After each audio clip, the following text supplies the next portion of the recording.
Who is the title character? Can you introduce us to her and how you see her? Antonina Zabinska was an ordinary woman who sacrificed the safety of herself, the safety of her family, and everything she held dear to open up her home and save the lives of hundreds of people during World War II. She created a sanctuary out of her zoo. And not only did she save their lives, but she bolstered hope and fostered love in a time of darkness. And so you've both worked on movies set in the 20th century before. What did you feel your responsibilities were with telling this story accurately? I took that terribly seriously. I wanted to make a movie from this material that honoured the millions that died in that war by celebrating the hundreds that didn't and the extraordinary circumstances of their saving, thanks to the Zabinskis.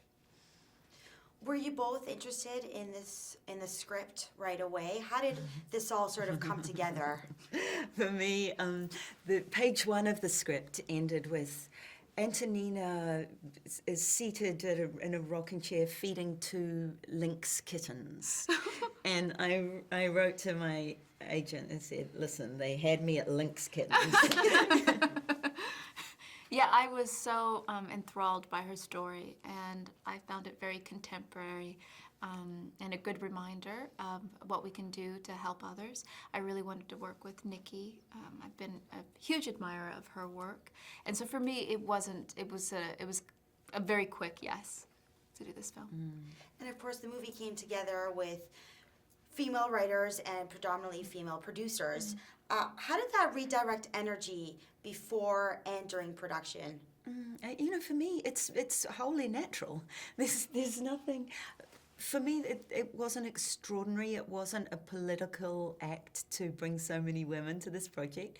It just so happened that they were the best people for the job, and that turns out to be, you know, a very kind of healthy and humane way to make movies. Yeah, I love being on a set with balance. You know, it's to be the only girl on a set, the only woman on a set, it's not so much fun, you know, and I'm sure to have a set with all women, it's not so much fun, but to have balance in your life in any industry, I think that's a healthier work environment.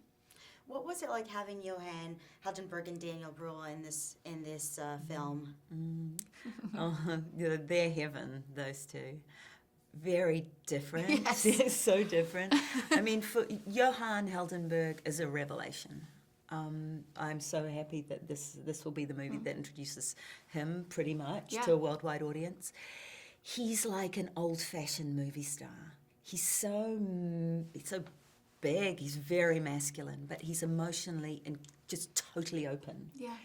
And Daniel Bruhl, you know, aside from being one of the He's most mischievous, charming and funny people to collaborate with, you know, brings such subtlety and nuance to the role of a Nazi. You know, he's not the moustache-twirling Nazi villain at all. He's playing a very, very complex man, beautifully.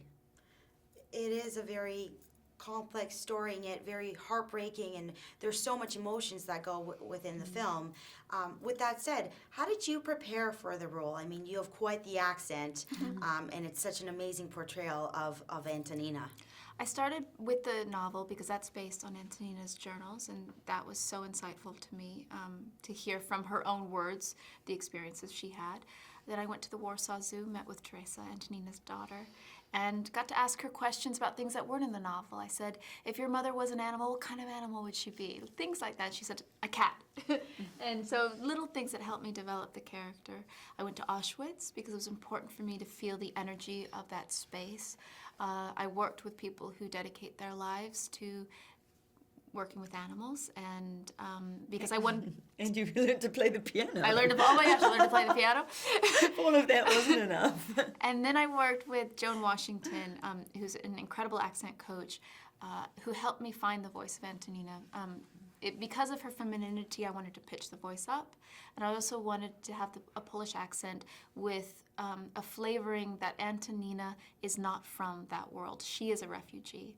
She was born in St. Petersburg and raised there, and she herself has found her sanctuary in Warsaw, and now she's creating one for everyone else. And of course, we see so many beautiful animals. Were you always an animal lover? Did you ever get scared? I wasn't scared because I think an animal will only hurt you if you threaten it. If you invade their space before they're ready to receive you, if you try to force an animal to do something, if you try to possess them or own them in any kind of way. And I knew that if I just created an environment, and thank goodness there was Niki there who created it for me, but if I got to know the animals and they knew that I was never going to demand something of them and they could feel safe with me, that I wasn't going to get hurt, that they weren't going to get hurt, that it could be a very loving spiritual experience. Is that what the secret is of acting with or directing real live animals? Yeah, the secret is don't direct them. Let them be. You know, enjoy the privilege of being able to shoot them in a really sensitive and organic way, but don't ask of them anything that they don't organically want to do in any moment. They're perfect how they are. Yeah, nothing I can tell a tiger to be a better tiger. They were also beautiful. It was so heartbreaking to sort of see events roll out the way they did. But with Antonina's story, how can it empower and encourage someone in today's day and age? Well, Antonina was an ordinary woman who sacrificed everything to do what was right. I think today people think, well, I'm not a politician, I'm not a celebrity, I don't have a huge platform, there's nothing I can do. And that's actually not true. Look at what Antonina did. Not only did she save hundreds of lives, but you know, love is contagious. And when you ask yourself the question, what would I have done in World War II? What you're doing today is what you would have done in World War II. So are you living your life to help others? Are you protecting those in need? It's the perfect timing for this film to come out. Do you think that core sort of message of love and hope has remained the same as it used to be, I guess, back in the day? Do you think that people live the same way they do in terms of love and what goes around in everyday society?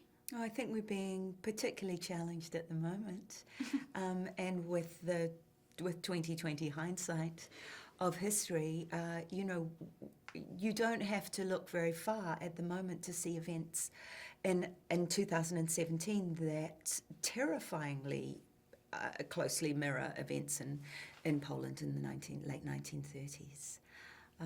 So this movie, with its message of healing and hope, I think is particularly relevant for right now. Did you guys have any challenges while filming? Was this a challenging project for you at all? It could have been had, I think, we approached it in a different way.